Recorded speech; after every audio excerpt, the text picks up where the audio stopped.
ढोकाळी येथील शरद पवार स्टेडियममध्ये आंतरराष्ट्रीय योग दिन दरवर्षीप्रमाणे साजरा करण्यात आला।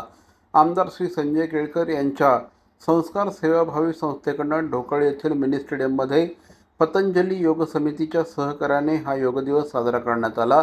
योग ही भारताची परंपरा आहे।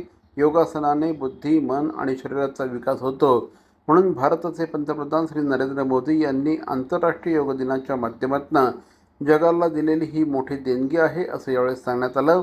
दररोज 24 तासांपैकी 1 तास स्वतःसाठी काढला पाहिजे, नियमितपणे योग केला पाहिजे, असं यावेळेस आयोजक दत्ता घाडगे यांनी सांगितलं। योग दिन साजरा करण्यासाठी पतंजली योग समितीचे पदाधिकारी, गुरुकुल विद्यापीठ विद्यार्थी, जितेंद्र मडवी, निलेश पाटील, हेमंत म्हात्रे, मत्स्यगंधा पवार आदी उपस्थित होते। दरवर्षीप्रमाणे यावर्षी संस्कार सेवाभावी संस्थेतर्फे हा 11वा आंतरराष्ट्रीय योग दिन साजरा केला जातोय। योग ही भारताची परंपरा आहे आणि ही भारतीय परंपरा पूर्ण जगभरात पोहोचवण्याचं काम आपले पंतप्रधान माननीय नरेंद्र मोदीजींनी केलेलं आहे।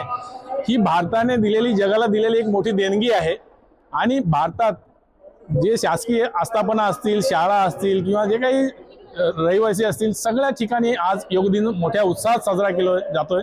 याच्यामध्ये जे शाळकरी मुलं असतील, वयस्कर असतील, हे सगळे योग दिन साजरा करतात। ह्या योगामुळं आपली शारीरिक यष्टी तर चांगली राहतेच, मात्र आपलं जी बुद्धी सुद्धा वाढ होते। तर ह्या सगळा सर्वांग विकास जो आहे या योगामुळे होतो। त्याच्यामुळे योगा हा दररोज केला जातो